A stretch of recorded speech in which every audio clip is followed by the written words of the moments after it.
Ma vie me convient. Je vis entouré d'autres gens.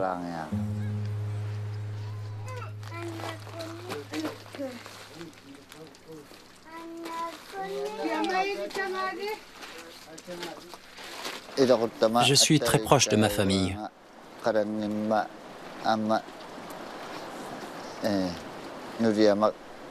Mes frères et sœurs, les frères et sœurs de ma femme, je ne pourrais pas les quitter.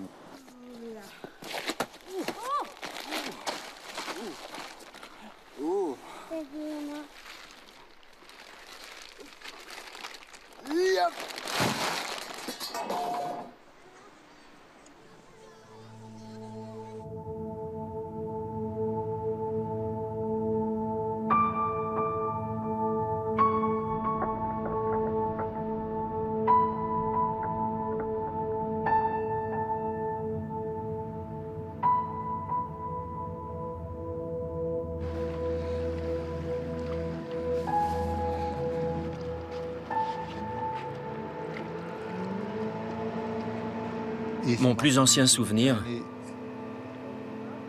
c'est avoir été sur le bateau avec mon père pour aller chasser.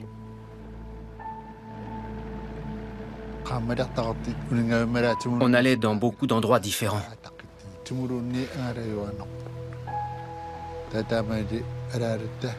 C'est lui qui nous a appris à chasser, à mon frère et à moi.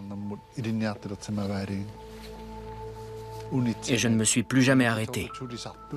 Aujourd'hui encore, la chasse, c'est notre métier.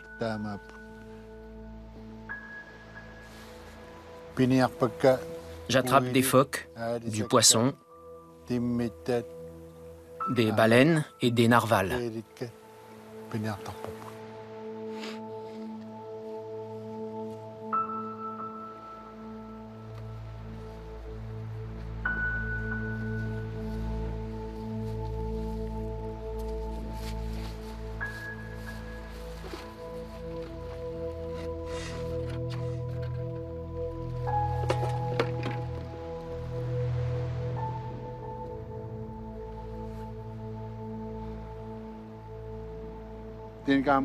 Mon grand-père vivait ici. Il a eu 10 enfants. L'hiver, il s'installait dans la hutte de tourbe.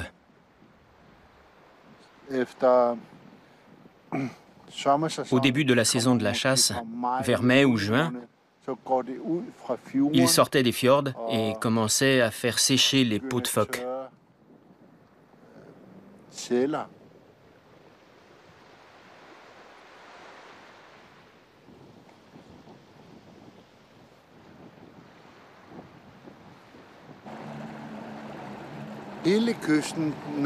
Quand les premiers Groenlandais se sont installés ici, ils ont nommé toute la côte. Si quelqu'un disait le nom d'un endroit, ils savaient tous où ça se trouvait quand ils étaient en voyage, ou qu'ils partaient chasser l'hiver. Toutes les criques et tous les fjords ont des noms.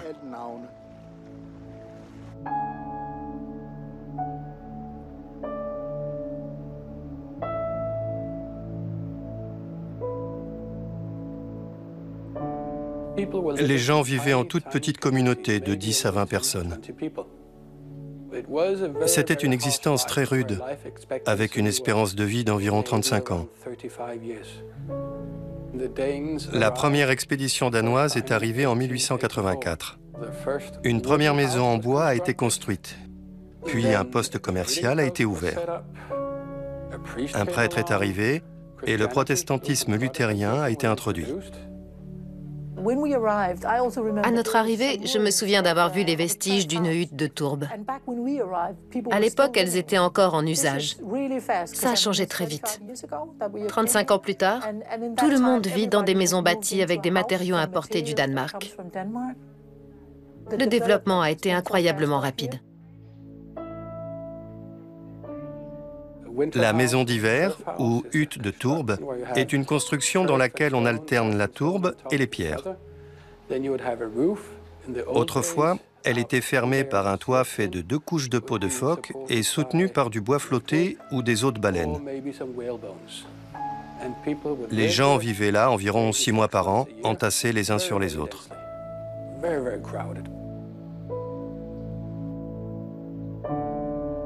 Ça a rendu les habitants du Groenland oriental particulièrement tolérants.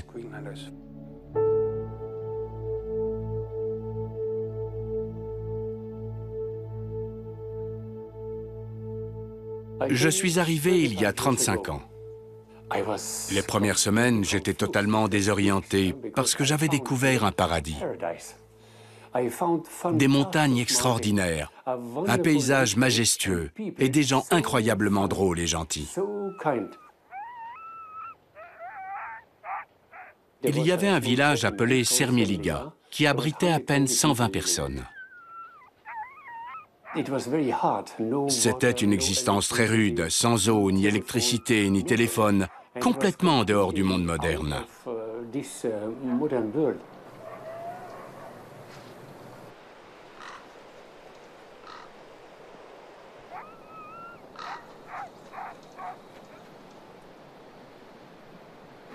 99% d'entre eux étaient chasseurs, c'était toute leur vie.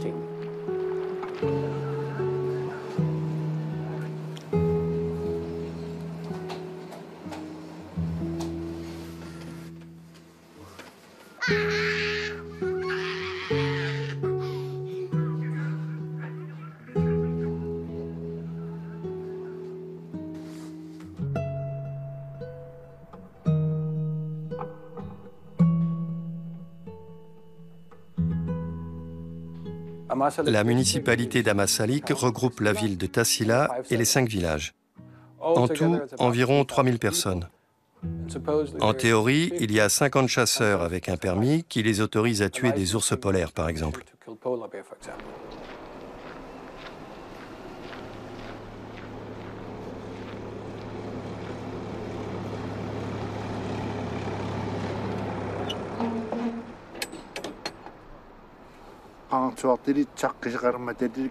Le kayak a longtemps occupé une place centrale dans l'existence des Groenlandais.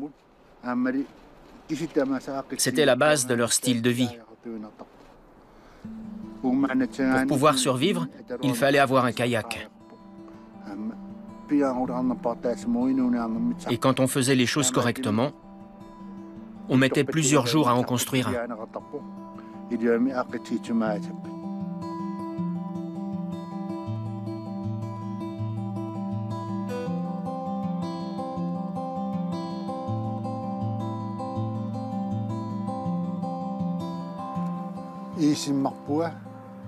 Les gens ne chassaient qu'en kayak.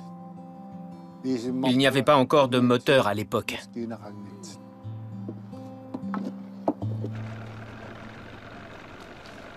Toute culture et toute société est en constante évolution. Dès qu'on est en contact avec quelqu'un de l'extérieur, on est influencé. Il y a 100 ans, pour survivre, un homme devait savoir diriger un kayak et lancer un harpon. 50 ans plus tard, il devait être capable de réparer le moteur de son bateau et d'utiliser un fusil. Les choses ont beaucoup changé. Ce n'est plus le même monde. Et je ne suis pas sûr que ce type de vie soit meilleur pour nous.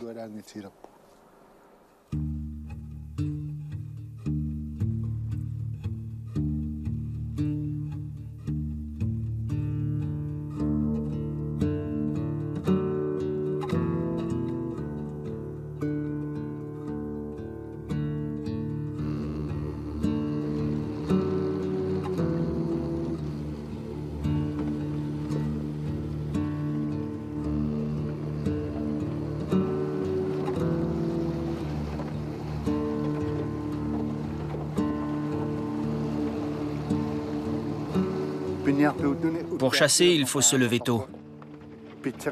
Quand on se réveille, on est excité à l'idée de partir et on ne peut plus se rendormir. Ça n'a rien à voir avec l'argent. C'est à cause de l'excitation. On pense aux prises qu'on va faire et ça rend la vie plus belle.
En 2009, l'Union européenne a imposé un soi-disant embargo sur le commerce des produits dérivés du phoque, avec une exception pour les Inuits.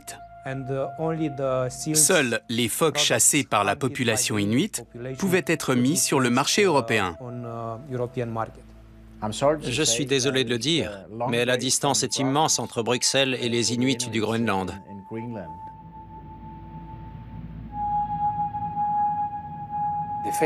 La structure familiale a implosé. Le chasseur principal n'est plus le chef de famille. Je ne pense pas que l'activité économique ait été affaiblie par la législation. Elle a sans doute souffert du fait qu'un nombre croissant de gens évitent d'acheter des produits dérivés du phoque, par compassion envers les phoques. Et franchement, j'ai peur qu'on ne puisse pas y faire grand-chose. L'embargo de 2009 a été décrété sur fond de Canadiens tuant des bébés phoques à coups de massue ou de pioche. De nos jours, quand on parle de phoques, tous les Européens visualisent des gens en train d'achever des bébés phoques en les assommant. Mais ce n'est pas ce qui se passe au Groenland, chez les Inuits. Ils chassent des animaux adultes pour leur viande, leur peau, et ainsi de suite.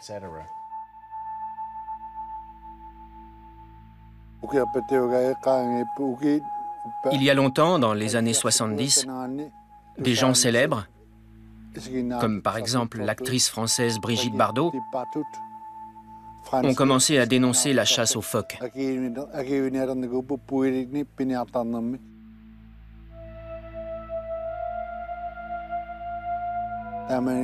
Les prix ont alors été divisés par deux. Aujourd'hui, certaines organisations commencent à présenter des excuses. Greenpeace, par exemple. Ils ont commis des dégâts immenses. Et maintenant, il est trop tard.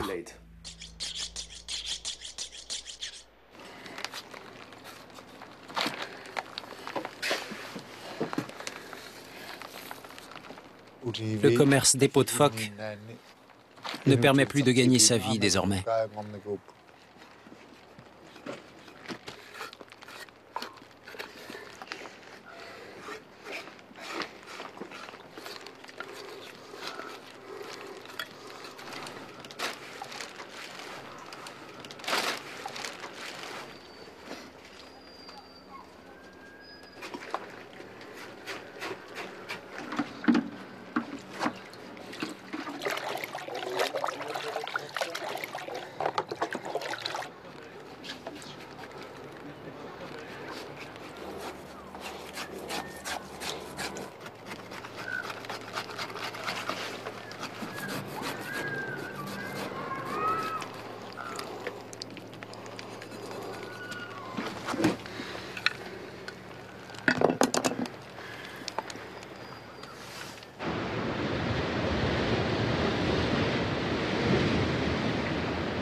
On ne vend que les plus belles peaux.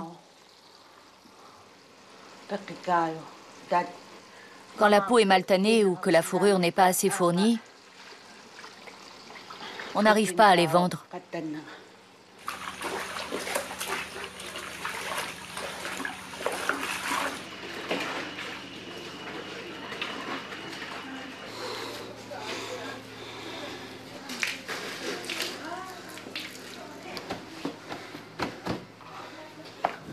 La peau doit être parfaite, comme celle-ci.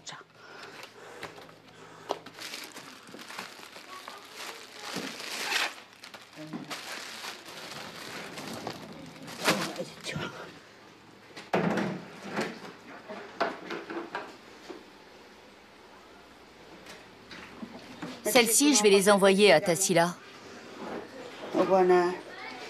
C'est là que toutes les peaux de phoque sont envoyées. Et au moment où elles seront expédiées, ils me les paieront.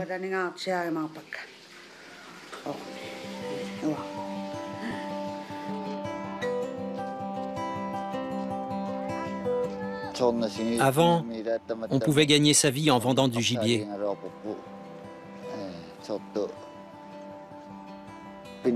Mais maintenant, les prix n'arrêtent pas de baisser. Avec ma femme, on serait déjà parti s'installer en ville,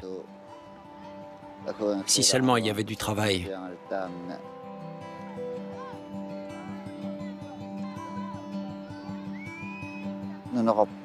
Sans la chasse, on serait sans doute obligé de demander à bénéficier des aides de la mairie. Il y a beaucoup de chômage dans les villages.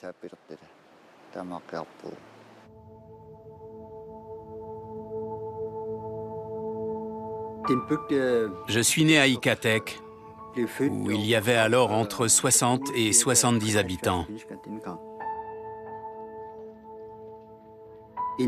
J'y suis resté jusqu'à ma confirmation.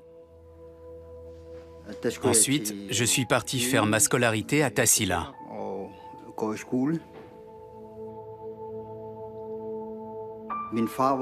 Mon père était catéchiste et instituteur de profession. Alors ils lui ont demandé de venir s'installer en ville.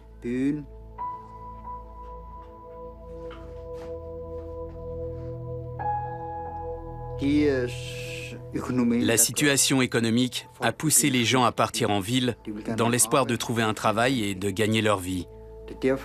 Et peu à peu, les villages ont commencé à disparaître.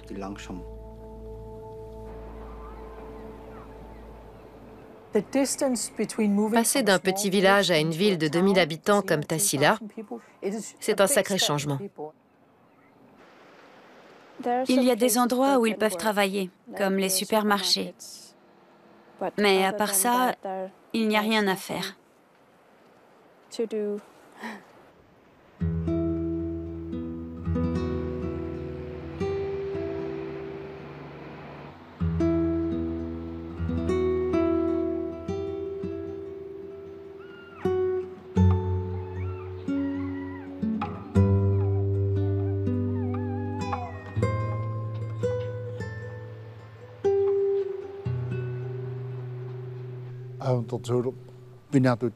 Le problème, c'est que désormais, les chasseurs doivent tout acheter. On n'a plus rien sans argent. Le carburant et les outils coûtent cher. Et si on veut de la qualité, c'est encore plus cher.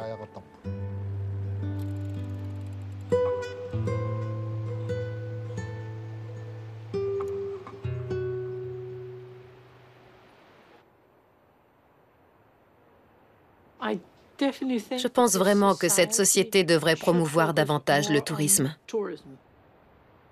Les gens veulent sortir en mer avec de vrais chasseurs. C'est formidable de découvrir le paysage par le biais de ce mode de transport traditionnel.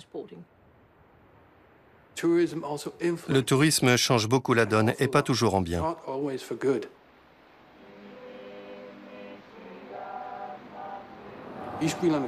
Le Groenland oriental est très réputé pour ses toupilaks, des figurines sculptées tout à fait magnifiques.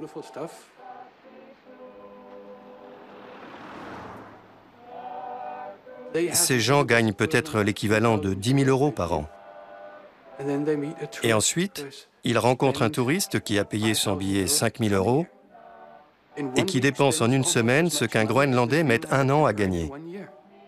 Ça influence beaucoup la société. Le tourisme n'a pas que des effets positifs.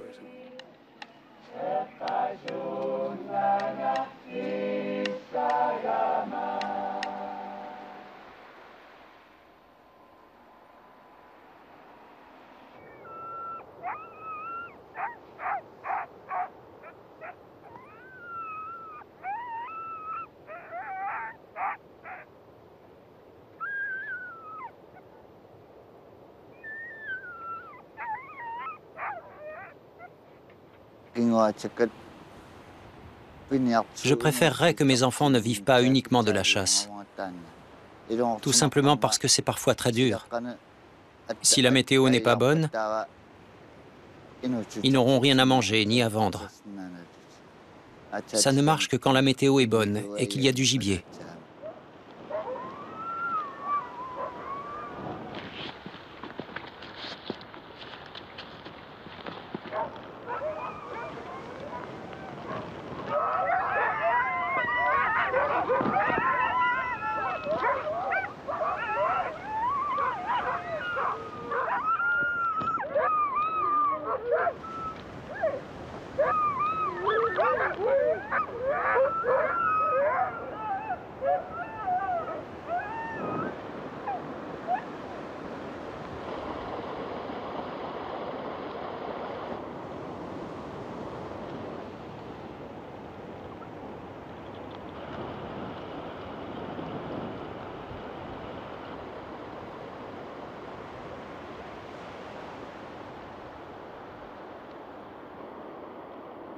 De nos jours, les jeunes ont envie d'être à la mode.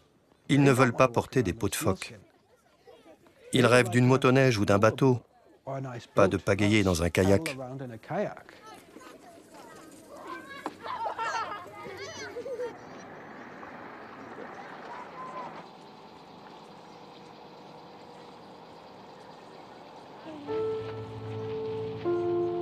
Être chasseur, ce n'est pas cool.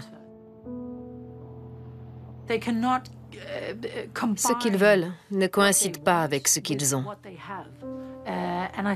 Et je pense que c'est ce sentiment de désespoir, associé à beaucoup d'alcool, qui conduit tant de jeunes et de gens plus âgés à se suicider. Ils sont très nombreux chaque année, surtout dans les villages et les lieux les plus isolés.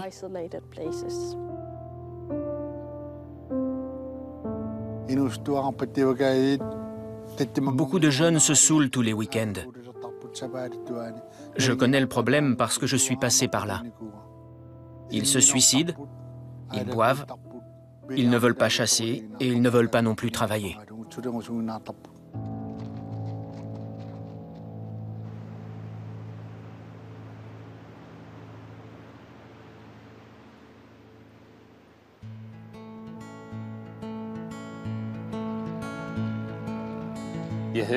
Je m'appelle Julius Nielsen. Je vis du tourisme et de la chasse. J'ai travaillé pendant quelques mois comme électricien. J'étais parti au Danemark où j'ai appris le danois. Là-bas, il y avait plus d'opportunités pour se former. Les 2 premiers mois au Danemark, c'était vraiment génial. Mais ensuite, j'ai eu le mal du pays et c'est devenu très dur. Quand je suis rentré au Groenland oriental pour les vacances, j'ai trouvé ça si beau. C'était moi, c'était mon identité. C'est ici chez moi. Je suis revenu même si je savais que la vie aurait été plus facile au Danemark. J'aurais pu trouver un meilleur travail à Nuuk ou au Groenland occidental. Maintenant, je vis ici. Pas pour devenir riche, mais pour grandir en tant que personne.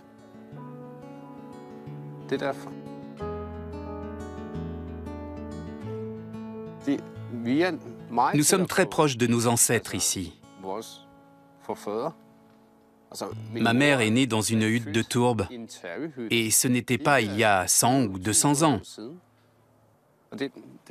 Il y a encore des gens ici qui ont connu l'ancien Groenland.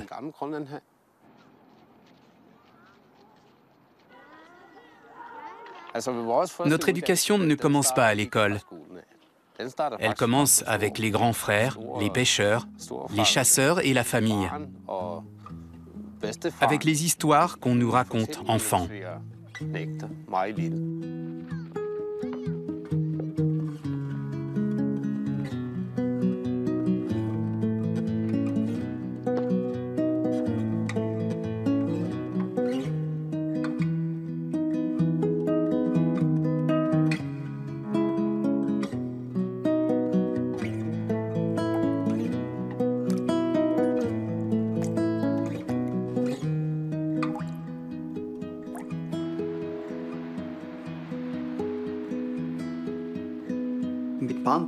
Quand j'étais gamin, et jusque dans les années 90, l'eau gelait loin des côtes.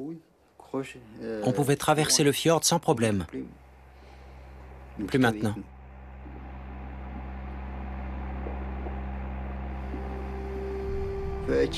Autrefois, on pouvait partir avec les chiens loin de la côte pour aller chasser le phoque. Plus maintenant.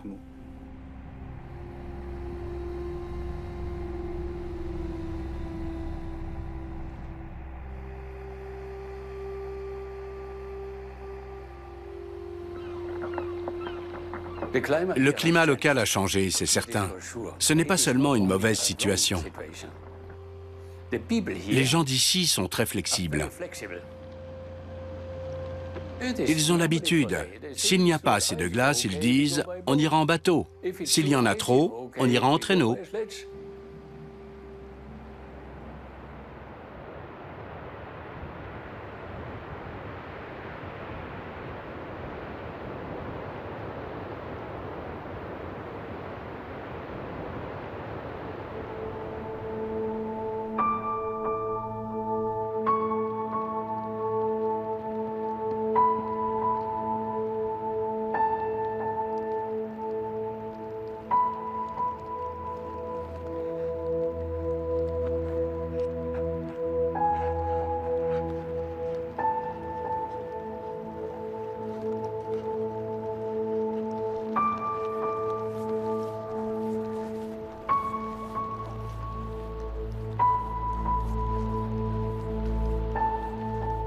Le chasseur n'était pas seulement celui qui procurait la nourriture, c'était un symbole. C'était un spécialiste, un artiste.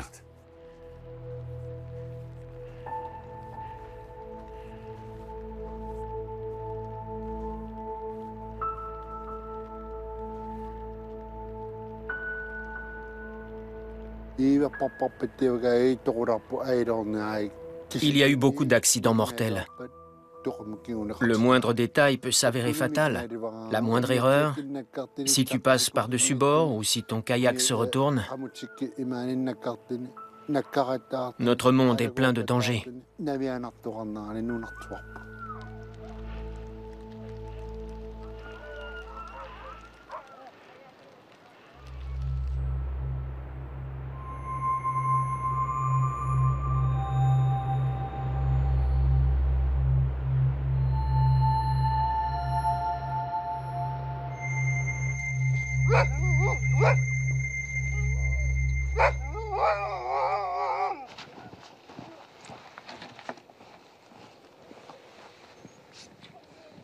L'hiver, ton meilleur ami est un chien.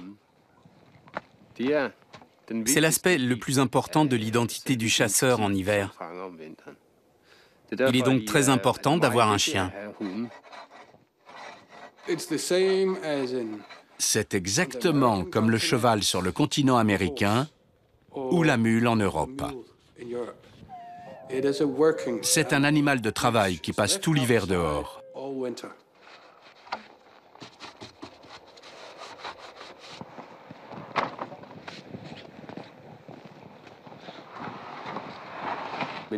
C'est une chose que les étrangers ont du mal à comprendre, mais c'est notre façon de vivre.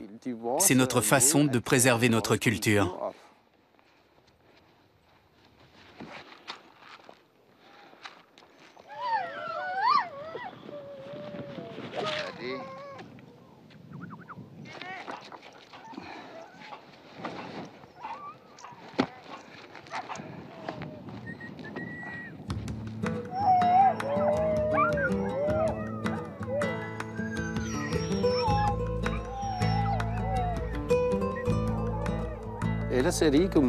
Le caractère des chiens n'est pas du tout le même quand ils naissent en hiver.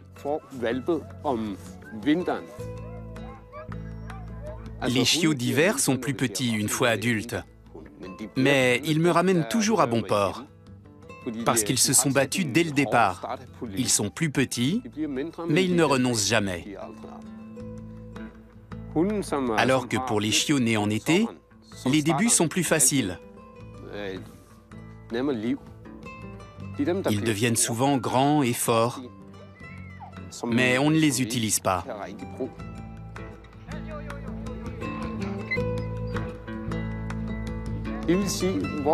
C'est la seule façon de survivre à notre hiver. C'est pour ça qu'on préfère quand les chiots naissent en hiver, parce qu'on peut compter sur eux. Ce sont eux qui me font dire « Eh merde, allons faire un tour ». Avec les chiens d'été, on ne peut pas faire ça. C'est pour ça qu'on n'en veut pas.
Avec la brume, on ne voit pas les phoques.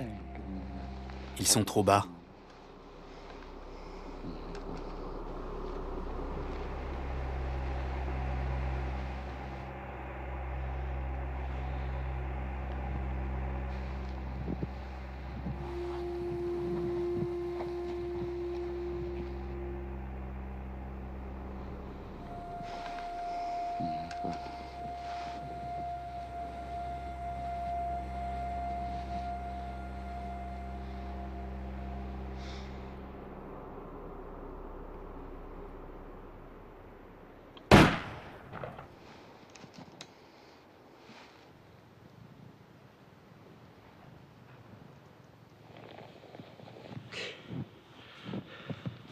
J'ai chaud.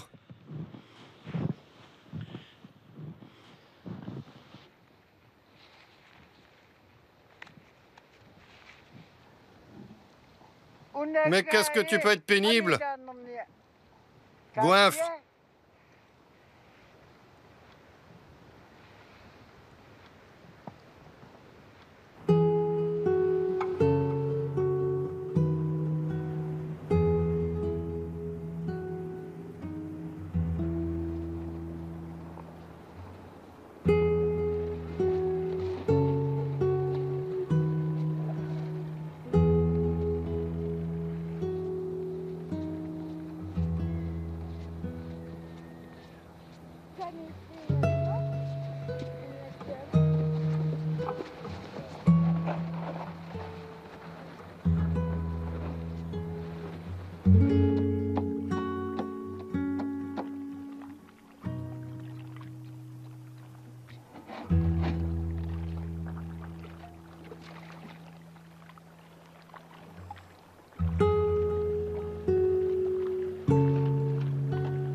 On a eu Enos en 2006.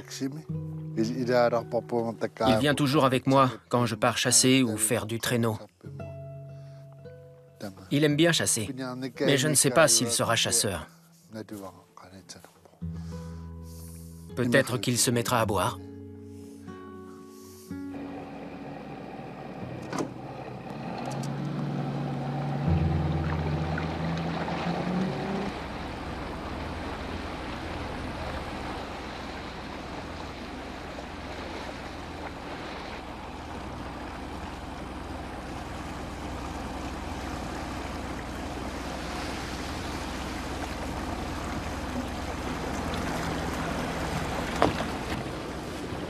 On va essayer d'aller de l'autre côté pour trouver des algues.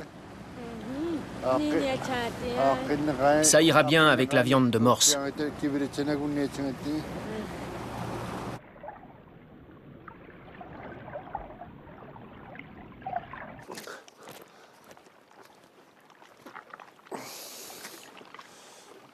On en a une? Une petite?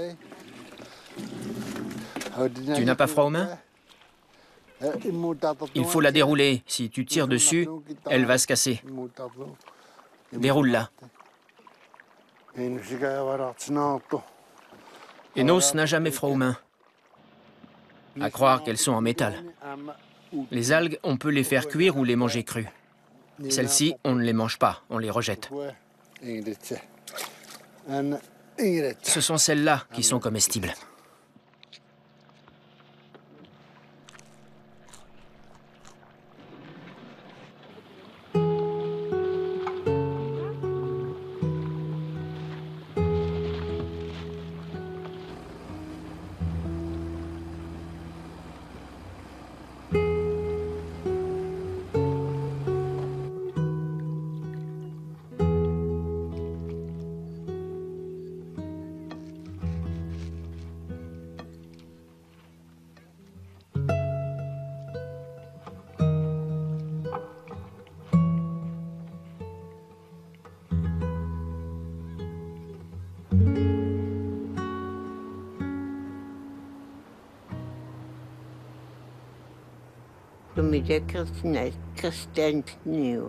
Je m'appelle Domiti Christiansen.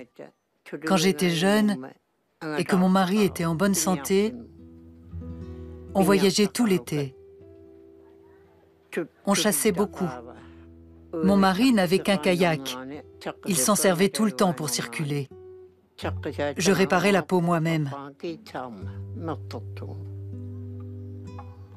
C'était ma vie. À l'époque, trouver de la nourriture était difficile. On mangeait tout le temps de la viande. Et quand il n'y avait plus de viande, on partait chercher des algues. Quand mes parents étaient encore là, ils savaient où trouver la nourriture. La vie était plus facile quand on était enfant. Mais ensuite, leur heure est venue et ils nous ont quittés. C'était l'hiver et moi, j'étais l'aîné des enfants. C'était dur de voir mes frères et sœurs pleurer parce qu'ils avaient faim.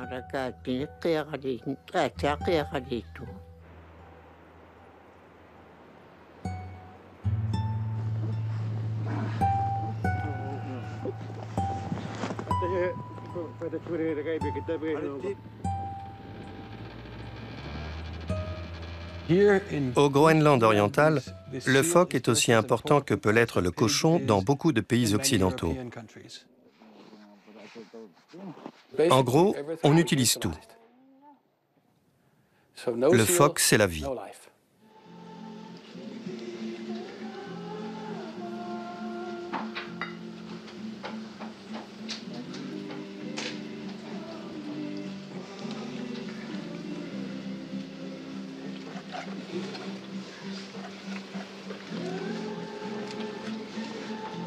Goûte.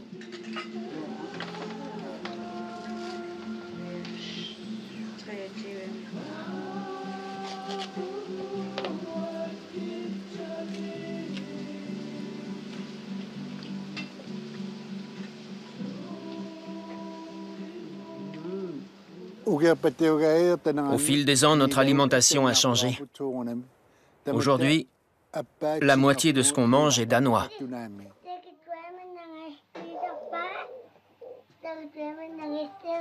Pour moi, la nourriture, c'est notre identité. C'est aussi simple que ça. Si on change notre alimentation, on change la société.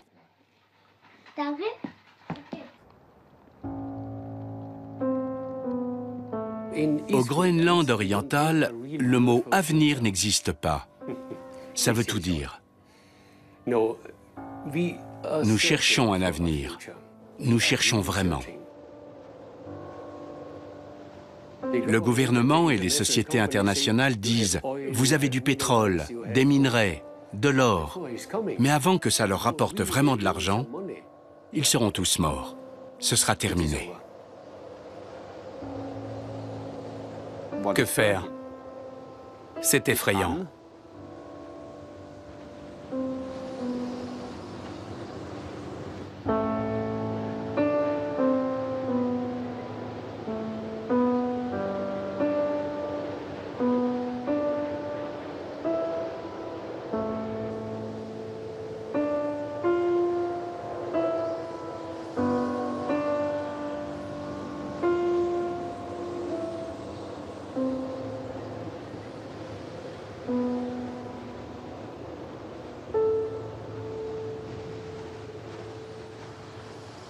Nos enfants ne seront jamais des chasseurs. Ils n'ont pas la mentalité ni la volonté. Pourquoi choisiraient-ils la voie la plus dure quand ils peuvent choisir la plus simple?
On vit ici depuis de nombreuses générations. On aime notre pays. On n'en veut pas d'autre.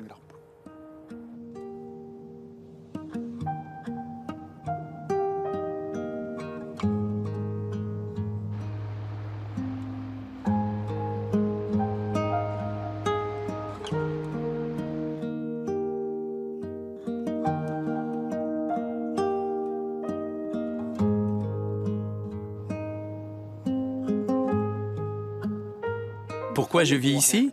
Parce que je viens d'ici. C'est mon identité, ma maison, mon cœur. Même si c'est dur, je sens souvent que ma place dans le monde est ici.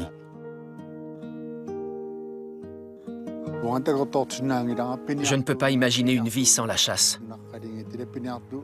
Nous serons toujours des chasseurs. Ou en tout cas, pendant encore de nombreuses années.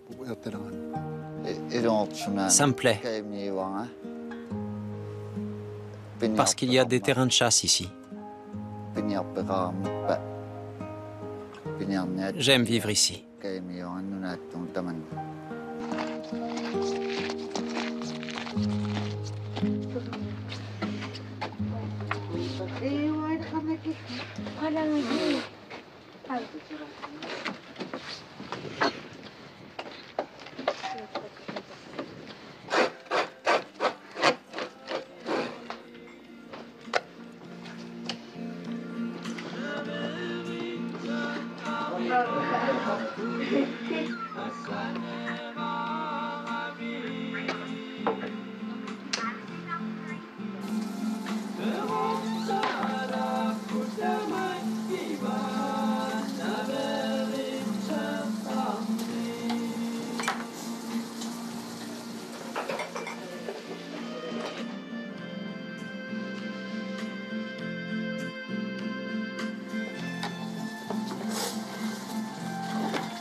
Asan inam maqiman